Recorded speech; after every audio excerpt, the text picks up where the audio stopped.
Assalamualaikum warahmatullahi wabarakatuh. Salam swastiastu, salam budaya, salam kebajikan kita semua. Perkenalkan, nama saya Muhammad Iqbal Ilham. Ini juga unit terakhir 076 dari kelas praktikum C TRO angkatan 2024 Universitas Diponegoro dari Sekolah Vokasi. Di sini saya akan menjelaskan pengertian dari apa itu dasar kontrol motor listrik. Oke, dasar motor listrik.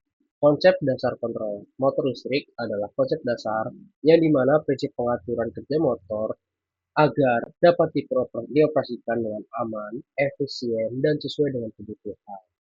Kontrol berfungsi untuk menyalakan, menghentikan, serta melindungi dan mengatur motor listrik, baik secara manual maupun otomatis. Tujuan utama dari sistem kontrol adalah memberikan kemudahan, pemahaman, pengoperasian, menjamin keamanan motor maupun operator, serta meningkatkan efisiensi energi melalui pengendalian yang tepat. Selanjutnya, kontrol motor listrik dibagi menjadi tiga. Yang pertama adalah kontrol manual menggunakan saklar atau tombol tekan secara langsung oleh operator. Yang kedua, semi otomatis memanfaatkan kontraktor, relay ataupun timer untuk membantu operasi, misalnya pada rangkaian leasing dan door starter. Yang ketiga, ada kontrol otomatis menggunakan sensor PLC dan logika terprogram yang banyak diterapkan pada industri berskala besar. Selanjutnya, prinsip dasar kontrol motor listrik. Terdapat 4 poin utama. Yang pertama, start dan stop. Motor dinyalakan dan dimatikan dengan tombol atau sinyal. Yang kedua adalah self-holding atau latching. Motor tetap hidup meski tombol start dilepas. Yang ketiga adalah proteksi. Motor mati otomatis bila terjadi gangguan, overload atau short circuit. Yang terakhir ada interlocking, yaitu mencegah dua rangkaian bekerja secara bersamaan, misalnya motor forward dan reverse. Lalu selanjutnya ada komponen dasar motor listrik. Nah, komponen dasar kontrol motor listrik terdapat tiga komponen utama. Yang pertama ada input, push button, sensor, dan switch. Yang kedua ada proses atau kontrol, ada kontraktor, relay, timer, atau PLC. Dan yang terakhir ada output, yang termasuk motor listrik, lampu indikator, dan alarm. Lalu selanjutnya adalah cara kerja dari komponen inputan. Komponen inputan berfungsi sebagai alat masukan atau pemicu awal dalam sistem kontrol. Yang termasuk di dalamnya adalah saklar dan push button.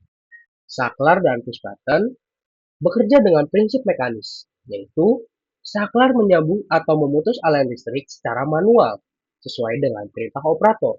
Push button sendiri memiliki dua jenis, yaitu normally open dan untuk menyalakan motor, serta tombol start, dan normally closed NC untuk mematikan motor atau tombol stop. Selanjutnya, bagaimana kerja komponen kontrol? Komponen kontrol sendiri bertugas untuk mengolah sinyal dari input untuk mengendalikan motor sesuai dengan kebutuhan. Kontraktor, saklar elektromagnetik yang menghubungkan motor dengan sumber daya utama saat koil mendapat tegangan. Kontak tertutup dan motor terhubung ke suplai listrik. Selanjutnya adalah MCB, berfungsi sebagai pelindung dari arus yang lebih dan hubungan singkat, bekerja dengan mekanisme elektromagnetik dan bimetal yang akan otomatis memutus arus saat terjadi gangguan. Selanjutnya ada relay. Relay itu bekerja dengan prinsip serupa dengan kontraktor, namun digunakan untuk arus listrik yang lebih kecil, biasanya dalam rangkaian kontrol seperti pengendali otomatis. Selanjutnya ada relay beban, lebih atau disebut dengan overload relay, memberi perlindungan tambahan bagi motor dari beban yang berlebihan. Menggunakan elemen bimetal, relay ini akan memutus rangkaian jika motor bekerja melebihi kapasitas normal dalam waktu tertentu. Dan yang terakhir adalah timer, digunakan untuk memberikan jeda waktu dalam operasi, misalnya untuk mengatur pergantian dari mode start ke delta pada starter motor. Selanjutnya, bagaimana cara kerja komponen output? Komponen output sendiri adalah bagian yang menerima hasil dari sistem kontrol. Pada rangkaian motor listrik, output utamanya adalah motor listrik itu sendiri, yang berputar ketika mendapat suplai daya dari kontraktor. Selain lampu, selain itu, lampu indikator atau alarm juga dapat menjadi output tambahan. yang berfungsi sebagai pemberi informasi kondisi sistem. Misalnya motor sedang bekerja, berhenti, atau dalam keadaan trip karena over. Selanjutnya, gambaran komponen. Nah, bisa dilihat dari slide PPT, gambaran dalam komponen input seperti touch button, sensor, dan switch terlihat. Lalu gambaran dari output, motor, indikator, dan alarm pun bisa ditampilkan. Lalu selanjutnya, gambaran dari proses seperti kontraktor, relay, ataupun timer. Rangkaian dasar latching. Nah, selanjutnya kita masuk latching. Rangkaian latching adalah sistem pengunci scaffolding yang membuat motor tetap menyala meskipun tombol start sudah dilepas. Prinsipnya, ketika tombol start ditekan, kontraktor aktif dan salah satu kontak bantu NO atau normally open dari kontraktor diparalelkan dengan tombol start sehingga rangkaian akan tertutup. Motor akan terus hidup sampai tombol stop ditekan atau diproteksi secara bekerja. Rangkaian ini umumnya digunakan pada kontrol motor satu fasa maupun tiga fasa. Selanjutnya, apa sih kelebihan dan kekurangan dalam rangkaian latching? Kelebihannya adalah praktis dan efisien. Secara garis besar, motor tetap tidur meskipun tombol start sudah dilepas, sehingga operator tidak perlu menahan tombol secara terus-menerus. Lalu selanjutnya, pengoperasiannya mudah, hanya membutuhkan tombol start dan stop. Selanjutnya, mengurangi kehausan tombol.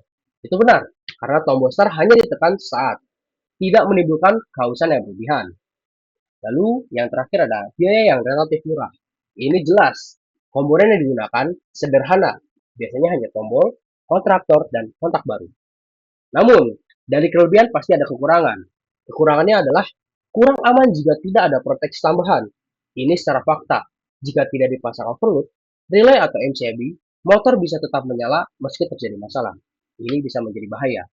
Lalu selanjutnya, tidak bisa mengatur kecepatan motor, yang dimana hanya berfungsi untuk on-off, tidak ada tombol kontrol, kecepatan, atau torsi. Lalu, yang terakhir adalah terbatas untuk beban sederhana, lebih cocok untuk motor kecil hingga menengah. Untuk sistem induktif besar, biasanya dipadukan dengan kontrol otomatis, seperti posisi atau sensor. Rangkaian dasar door starter, power dan kontrol.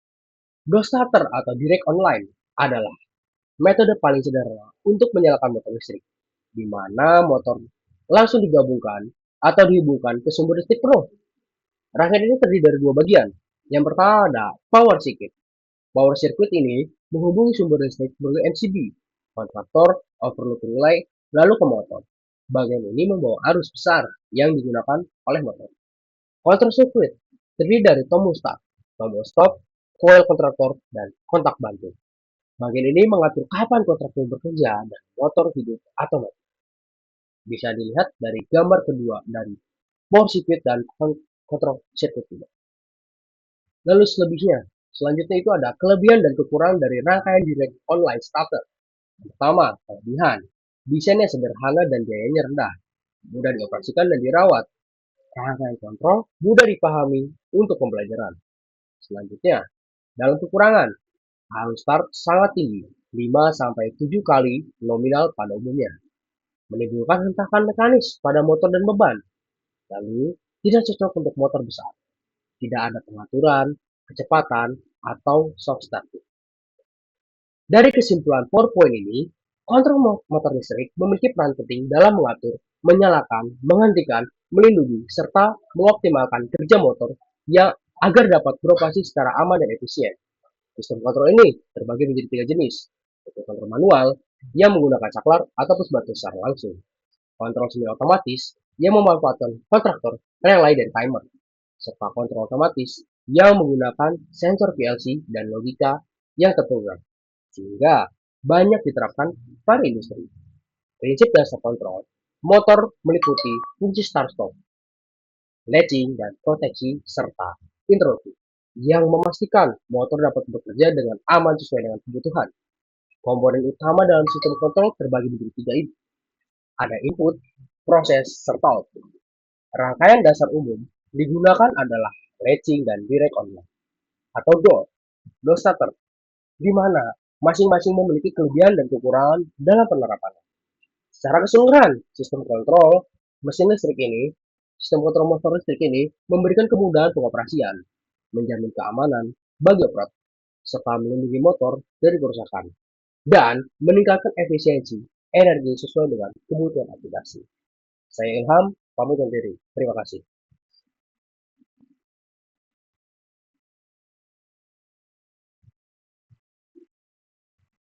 Oke, di sini kita akan menjelaskan beberapa eh, komponen dalam KDC yang sudah saya buat. Contohnya di sini adalah rangkaian berupa rangkaian lensing dari yang dimana di bagian konsol terdapat di bagian daya power terdapat beberapa sirkuit daya yang dimana sirkuit tersebut berfungsi sebagai pengontrol untuk HL. Oke, selanjutnya kita akan menjelaskan bagaimana tutorial membuat flexing dan dalam flexing. Ya, yang pertama